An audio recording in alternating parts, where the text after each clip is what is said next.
Yo siempre he dicho que el río habla, el río habla.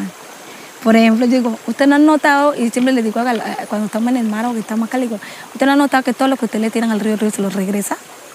Lo que no es de él, el tarde que temprano, se lo devuelve a uno.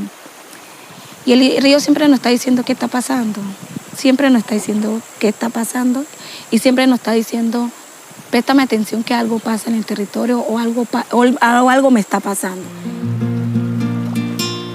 Luego de conocer un poco más sobre la sentencia que declaró al río Atrato como sujeto de derechos, es momento de escuchar a Marjorie Mosquera Palacios para conocer qué significa ser una guardiana del río Atrato. Bienvenidos a un nuevo episodio de Guardianas de los Ríos. Bueno, mi nombre es Marjorie Mosquera Palacios. Vivo actualmente en Quito. Nací en Jurado, en la costa pacífica, y me crié entre Jurado y Doña Josefa, que es una comunidad que está a la orilla del río Atrato. Mi familia paterna es de esa comunidad y mi familia materna es Jurado. Entonces crecí entre el río y el mar. Jurado es un municipio ubicado al norte del departamento del Chocó, en la costa pacífica, y es limítrofe con Panamá. Soy una mujer negra que cree en el trabajo comunitario, que ha decidido que su vida en estos momentos gira alrededor de la defensa territorial, del fortalecimiento de las comunidades, de nuestros jóvenes, de nuestras mujeres. Y actualmente soy guardiana del río Atrato, en el marco de la sentencia T622, en representación de mi consejo comunitario, que es Cocomopoca. Y soy parte del equipo técnico del Foro Interétnico Solidaridad Chocó, que es una plataforma que aglutina las organizaciones étnicas del departamento del Chocó. Le preguntamos a Marjorie cuáles son los recuerdos que tiene del río y nos contó varios momentos especiales. Pues no me dejaban bañar en el mar ni en el río, entonces yo me volaba a bañarme en el mar y posteriormente me iba al río a endulzarme, como uno decía, para que no se dieran de cuenta que había bañado en el mar, pero siempre me pillaban porque era un tío que probaba el pelo y decía, venís del mar. En Doña Josefa, mis abuelos paternos vivían a orilla del río Atrato, a orilla. En ese momento no vivían en la comunidad, digamos en el casco urbano de la comunidad, sino en la orilla. Entonces las casas quedaban como 1 kilómetro de distancia la una de la otra. Y de pequeña siempre íbamos a estar allá con mi abuela y mi abuelo. Y pues la casa quedaba a la orilla del río, entonces uno paraba todo el día, toda la tarde bañándose, secándose en una canoa y tirándose otra vez al río y secándose y tirándose. Bueno, nunca faltaba la pela por bañar todo el día y estar como llevando sol y muriendo. Así que yo creo que de los recuerdos más bonitos, como la interacción con mis primos, sí, bañando ahí en el río y compartiendo ahí como mi abuela, mis tías o mi mamá iban al río a lavar y llevaban a uno con un rayo pequeño para que aprendiera a lavar los interiores, las medias, la ropa más pequeña, y le hacían un rayo a uno pequeño y nosotros nunca hacíamos eso, ¿sabes? Lavábamos un calzón y al río. Nos secábamos y otra calzón y nos íbamos al río, pues nos gustaba que nos llevaban, era más que todo por bañar, pero no por aprender a hacer el oficio como tal. Digamos que son de los recuerdos más bonitos que tengo de la interacción con el río. Luego de las anécdotas que nos comparte Marjorie, quisimos saber la razón de por qué ella cuida el río y qué la motiva a hacer esta labor como guardiana. Yo me pongo a pensar toda la interacción que tenemos las comunidades ribereñas con el río, desde que nacemos, y veo como la oportunidad de poder responder a eso que el río me dio, ¿cierto? Como a esa vivencia, a esa interrelación personal también, ese intercambio de experiencia que uno vive en el río. Sí siento como esa responsabilidad de retribuir lo que el río nos ha entregado, digamos. Nosotros a través del río hemos conocido otras experiencias, hemos compartido con otras personas, hemos sabido qué le pasa a la otra persona sentada en la orilla de un río, hemos escuchado cualquier cantidad de situaciones sentada en la orilla de un río, hemos aprendido a lavar la ropa en el río, hemos aprendido a lavar los platos, hasta a pelar los plátanos, porque normalmente las comunidades bajaban al río a hacer todos sus oficios de la casa. Yo creo que eso me da la fuerza para corresponder a eso que el río me dio. Sabemos que todavía puede ser muy confuso que un río sea sujeto de derechos, así que Marjorie nos cuenta lo que esto significa para ella. Que el río tenga derecho, por un lado lo veo como una gran oportunidad de desarrollar acciones en el territorio. Paradójicamente es como complejo una acción jurídica para defender algo que deberíamos defender todos, ¿cierto? Siempre digo que no es necesario llegar a una acción jurídica para hacer acciones en defensa del territorio, pero ya está la acción, ¿cierto? Ya está la acción y la sentencia la veo como es una gran oportunidad de la que las comunidades que estemos sentadas allí podamos desarrollar nuestros planes de vida, nuestros planes de desarrollo, que podamos responder a esa responsabilidad ambiental y a esa conexión con el territorio que tenemos. Ahora llegó el momento de escuchar la voz del río. La sentencia T622 en su orden cuarta habla de una comisión de guardianes. La Corte Constitucional dice que hay que crear una comisión de guardianes. Y esta comisión de guardianes tiene que estar compuesta por un miembro del gobierno que representa al Estado y por un miembro de las comunidades que en su momento hicieron la acción de tutela, ¿cierto?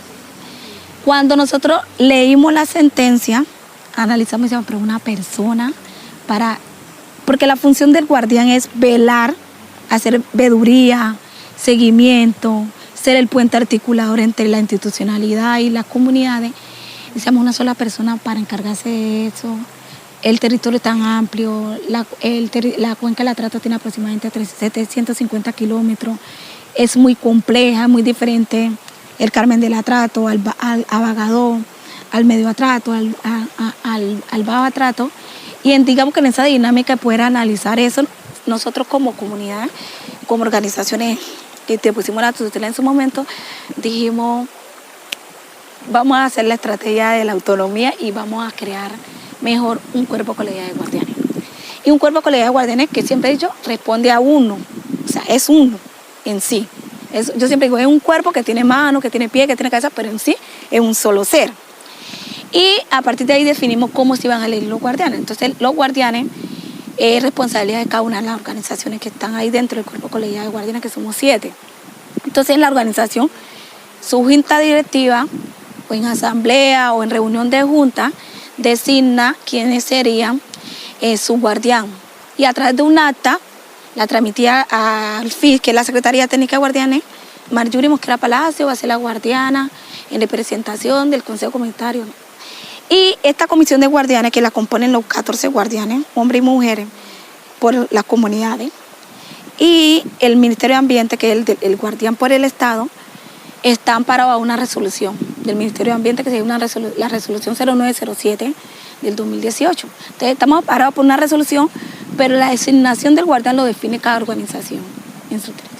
Por ejemplo, mi consejo comunitario era otra compañera, y que fue representante legal que interpuso la tutela en un momento, que firmó la tutela, que ya no era representante legal. Que paradójicamente, o por cosas del destino, es mi papá. Y después pues me nombran como guardián, antes que estamos papá e hija, como guardián en representación de mi consejo comunitario, sin buscarlo, pero la comunidad decidió que fuéramos nosotros. Entonces es una responsabilidad de cada organización. Marjorie también quiso compartirnos algunos de los retos que ha tenido que enfrentar siendo guardiana del río Atrato.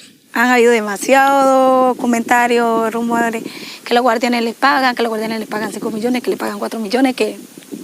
Mira, el ejercicio, la sentencia en sí dice que las instituciones que son responsables de las órdenes, el Ministerio de Hacienda tiene que garantizarle los recursos para cumplir la orden que le toca. sea, cumplir su demanda. Y o si no, con sus recursos de funcionamiento. Pero en el caso de las comunidades, la Corte Constitucional no dejó ninguna ventana abierta para decir los guardianes van a tener recursos, se les va a garantizar recursos para que cumplan su función de hacerle seguimiento al cumplimiento del fallo. No. Entonces lo que hicimos nosotros, digamos, un primer ejercicio que hicimos nosotros fue que durante la primera etapa de la pedagogía de sentencia, dijimos, Cocomacia, ustedes sus capacidades, como tengan, van a hacer pedagogía de sentencia. A Escoba lo mismo, Río Quito lo mismo, Cocomopoca lo mismo. Entonces, digamos que en ese momento yo siempre he dicho, nosotros contamos con suerte como Cocomopoca porque yo estaba coordinando un proyecto de liderazgo, de formación al nuevo liderazgo, y entonces incluimos la sentencia como un tema de formación. Entonces eso nos permitió movilizarnos porque teníamos recursos para eso. A partir de allí, lo que hemos estado haciendo como organizaciones guardianas es que con recursos de cooperación internacional. Presentamos convocatorias, propuestas a cooperación internacional y cooperación internacional nos dice sí o nos dice no. Entonces, con eso hacemos las acciones de pedagogía, de incidencia, de impresión y construcción de materiales pedagógicos y así funcionamos. Entonces, una cooperación nos da recursos para un viaje a Bogotá para reunirnos con los ministerios. Una organización nos financia la escuela de jóvenes interétnicos que estamos ahora haciendo, una escuela de jóvenes guardianes, una organización internacional nos financia eso y así funcionamos. Eso para las acciones que hacemos. Para nosotros, nada. Pues el trabajo comunitario que hacemos todos dentro de sus territorios, pues muchos de nosotros trabajamos, otros pues no trabajan, pero hacen acciones que pues contribuyen para su sostenimiento, pero como tal el guardián no recibe una remuneración, ni un pago, ni nada. Es un trabajo voluntario. Gracias por escuchar este episodio y navegar junto a las guardianas de los ríos. Te invitamos a compartirlo en tus redes sociales. Cada semana tendremos una nueva entrega con más historias de las guardianas que cuidan y protegen los ríos del Chocó.